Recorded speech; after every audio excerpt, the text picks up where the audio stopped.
I am Professor Arbind Kumar from School of Education, IGNOU, and today I'll discuss a topic, educational philosophy of Western philosophers, particularly Plato and Rousseau.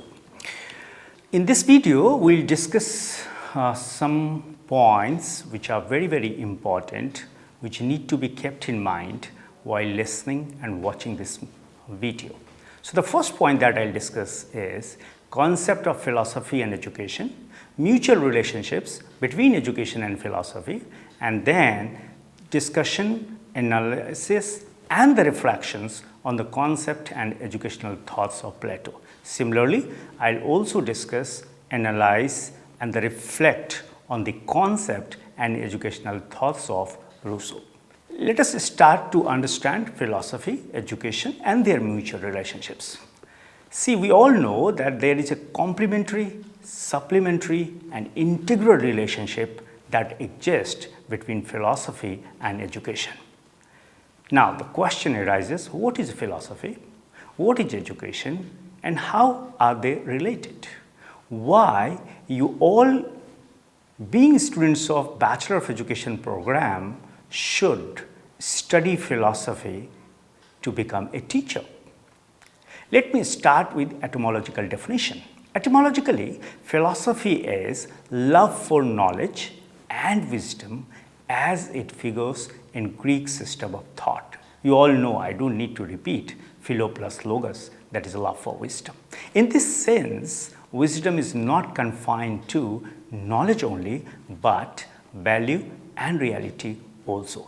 Plato, in his famous book, The Republic, says, "He who has a taste for every sort of knowledge and who is curious to learn and is never satisfied may be just termed as a philosopher."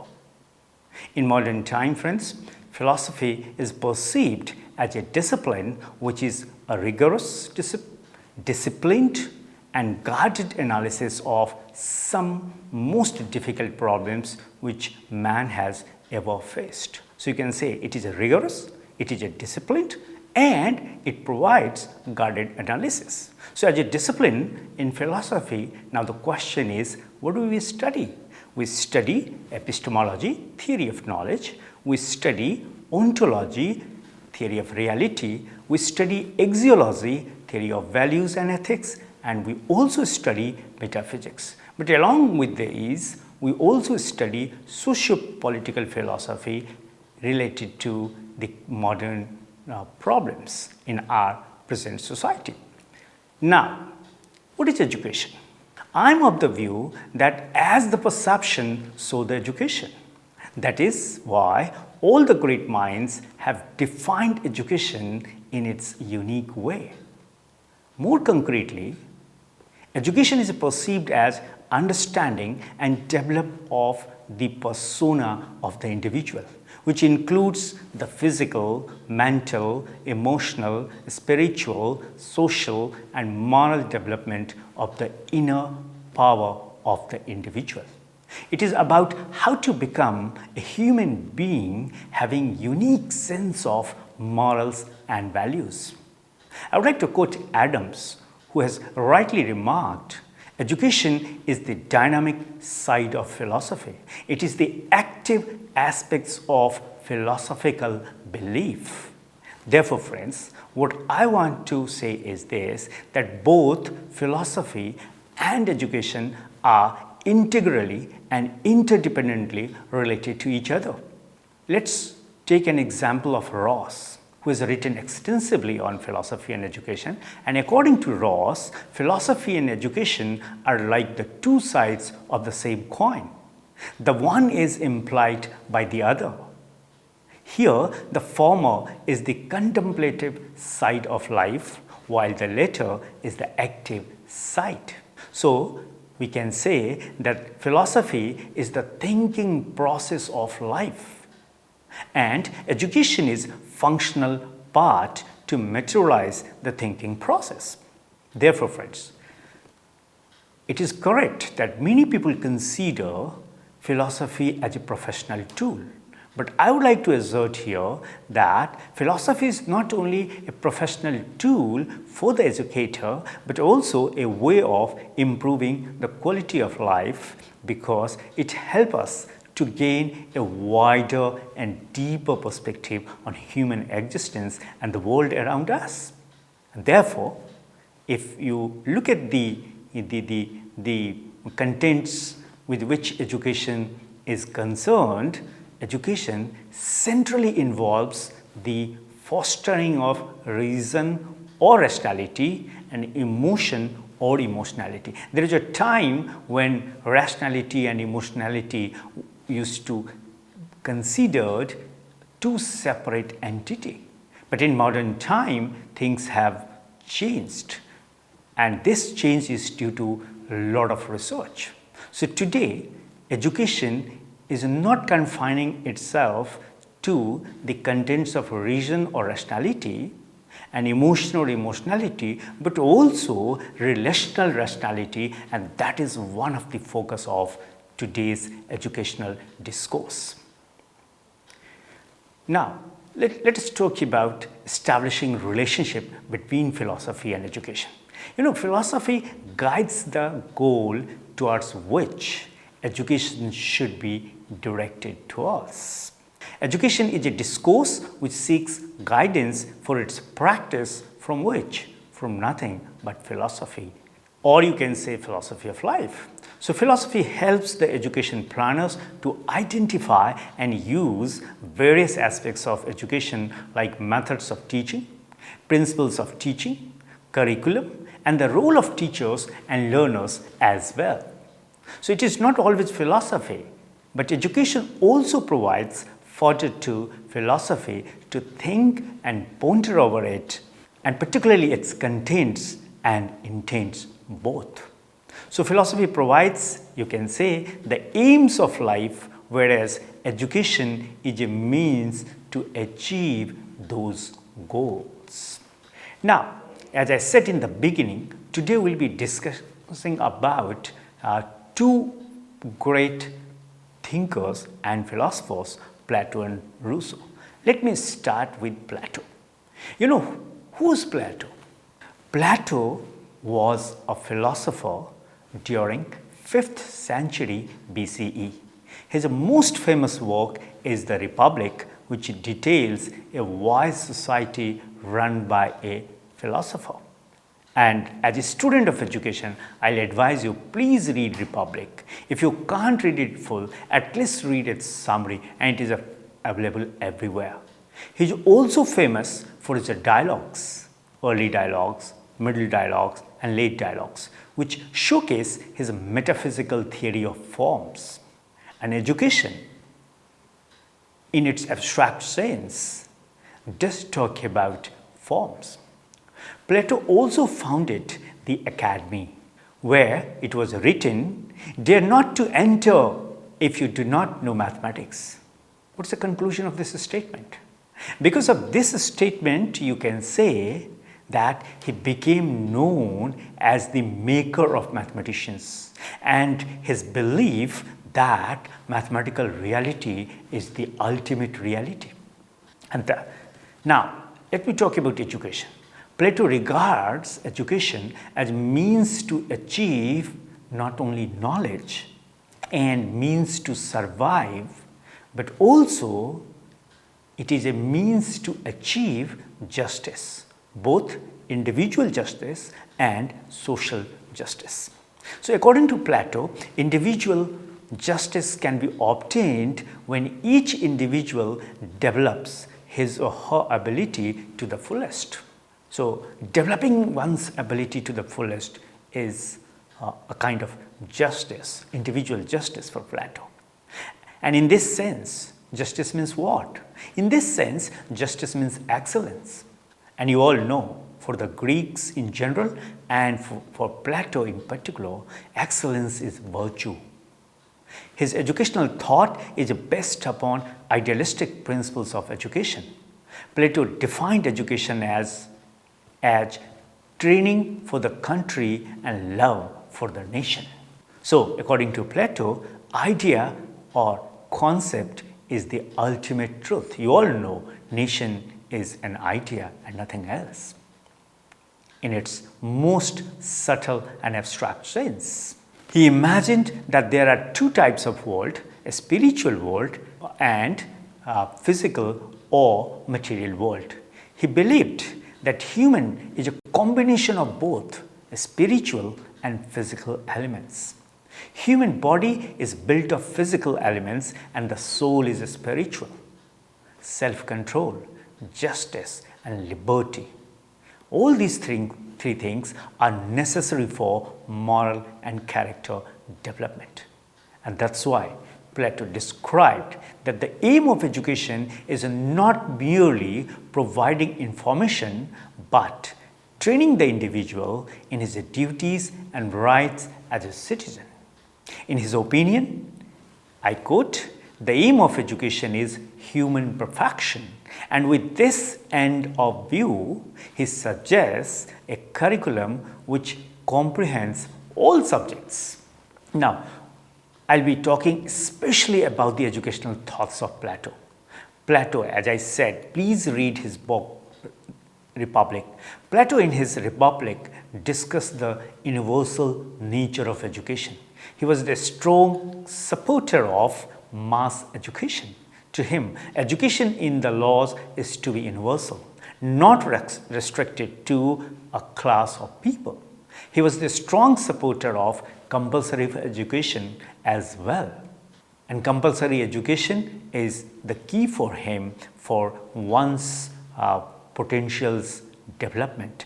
His concept of education was political, as he supported pupils shall be regarded as belonging to the state rather than to their parents. And it is therefore educating the child is not only the responsibility of the parents, but also it is the responsibility of the state. You can think of a context of in the context of India, why the government spends so much money to educate people. The thought of Plato's universal education has been materialized across the world.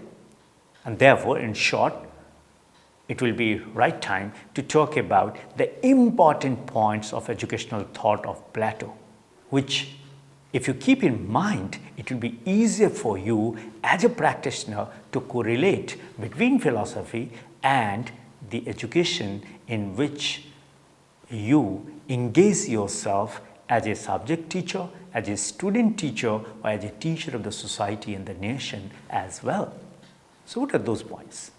The first important point is the ultimate aim of human life is self-realization, which can be possible through true values like truth, beauty, and goodness, which in our own culture has been conceptualized as Satyam, Shivam, and Sundaram.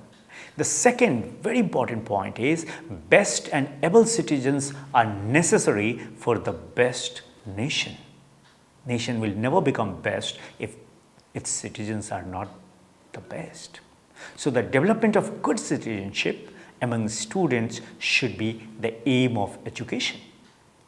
The aim of education should also be for the development of good persona or good personality. Human beings are psychophysical species. So, balanced development of physical and mental aspects of the human being should be the function of education. Plato's idea can be integrated with the curriculum, with the methods of teaching, with your life as teachers. Plato, as I said earlier, and I would like to repeat here, accepted education as a lifelong process, and that's why he suggested comprehensive planning and a structure of curriculum. He advocated that language, history, logic, mathematics, geography, and science are necessary for the intellectual development of the child. Many people ask me why mathematics should be compulsory till secondary level. For logical and intellectual development, that is necessary. He suggested not only these subjects, but inclusion of arts, gymnastics, music, craft and sports in the curriculum. He supports knowledge of spirituality, ethic and spiritualism and even religion as necessary for moral development of the child. He considers physical education and self-defense not only for individual development of the child, rather necessary to save the nation. He advocated, as I said earlier, good citizenship, a spiritual, value and moral-based education to be included in the curriculum. We all feel that the civic education should be the compulsory part of our curriculum so that we can inculcate civic sense among the citizens of a great nation, India. Plato suggested using lecture, discussion, quiz and activities as the methods of teaching. And more importantly, the dialogue. Dialogue should form the central and core aspect of educational interactions. And that's why he emphasized that reasoning method, question-answer method, conversation, self-study and imitation method should be used as teaching method. Giving importance to women education, he suggested that women should acquire training of gym, game, defense, etc. Plato also considered that the place of the teacher should be the highest in the society, and therefore, so that a teacher should be and should become the ideal for the students. And more importantly, Plato said that a teacher should be loyal towards his or her duties. And similar thing you will find in our religious text, the Gita. One who is devoted to his own duties attains highest perfection in life. And Plato in 5th century BC advocates the same in Greece. Now friends, after discussing Plato, I'll discuss Rousseau. His full name was Jean-Jacques Rousseau. He was one of the prominent naturalistic philosophers of education. And his ideas on education has been written in his famous publications like, if you get the opportunity, please take out time and read these things. The Progress of Arts and Science, Social Contract, Neo-Heloise, and Emile. Among all these, the first thing that you should read is Emile. Then of course you can read Neo-Heloise, Social Contract, and of course the Progress of Art and Science. But Emile you must read. It's available everywhere, and not only in English but in other languages as well. Rousseau's naturalist philosophy shows in three forms. The first is called social naturalism, second psychological naturalism, and the third is the physical naturalism. According to Rousseau, everything is good as it comes from the hands of author of nature, but everything degenerates in the hands of man. And that's why he has said, nature is the only pure, clean and ennobling influence. Though I don't want to quote, but Rousseau very boldly said, human society is thoroughly corrupt, and therefore man should be freed from the bondage of society and should live in the state of nature. But the ultimate question, how is it possible? Because somebody has said, a man is born free, but everywhere he is in chains. Human nature, according to him, is essentially good, and it must be given fullest opportunities for free development in a free atmosphere. And that's why he was a strong critique of the traditional system of education or the routine kind of education. Education should not be the bondage of routine affairs in this world. He was against feeding knowledge to students without understanding. He emphasized so much on understanding. But one question for you, have you ever thought about when you say you understand or you have understood, or when any person on this earth claims he has understood it, what happens actually? He believed that the child has his own ways of seeing, thinking and experiencing, and they should not impose principles or methods to be followed. They should be free to understand and study the content the way they like.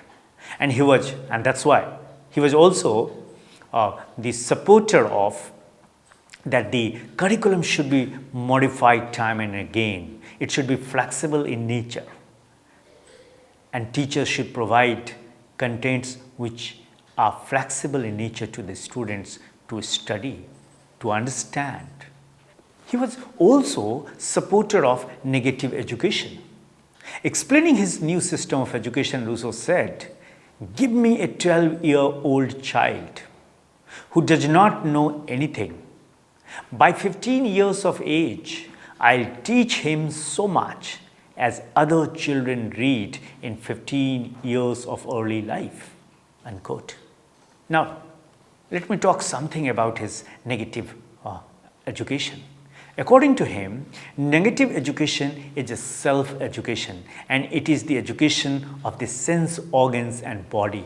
He believed in engaging children to learn in the natural environment. He said, when the child learns in playground, it is many times more useful than what the child learns in the classroom. In his famous book, Emile, Rousseau suggested meaningful education for the infancy, for the childhood, for the adolescence, and for the youth. At the infancy stage, Rousseau suggested to allow the child to freely engage in playing and exercising his body and remaining active. To train the instinct, the child should be made free to experience and indulge in good things. As far as the childhood stage is concerned, Rousseau has suggested to learn through experience and observation. He suggested that the development of sense organ is the aim of education at this stage. As far as adolescence stage is concerned, Rousseau suggested that the aim of education should be to develop adolescent personality through hard work, guidance, and study. At the stage of youth, Rousseau suggested that the aim of education should be to achieve the bodily, the sensory, the mental, the social and moral development of the individual. Rousseau, being a naturalist, he was against book reading and rigid curriculum, especially at the early stage of life. He suggested a formal curriculum only at the stage of adolescence. And the methods which engage the child in hands-on activities and learning by doing something was given importance by him. And all these points one should keep in mind while thinking about curriculum and methods of teaching. He has also talked about the importance of learning to live. Being a naturalist philosopher, Rousseau suggested some of the disciplinary practice in education. There are so many. I'll just cite 2 or 3. He advocated complete freedom to the child. No imposed punishment. Only the child can experience natural punishment that can further direct the child to do the right and good things. And for him, obedience to natural law, because neglect or violation of these laws invariably leads to pain and suffering. Friends, there are many more things that can be discussed here, that can be analyzed here for your benefits, but I would like to end here by just suggesting you, please read 2 works, the original and authentic work, The Republic and the Emile, to have better understanding on Rousseau's ideas of human being and education, similarly Plato's ideas of what education should be. In the end, thanks for your patience listening and watching.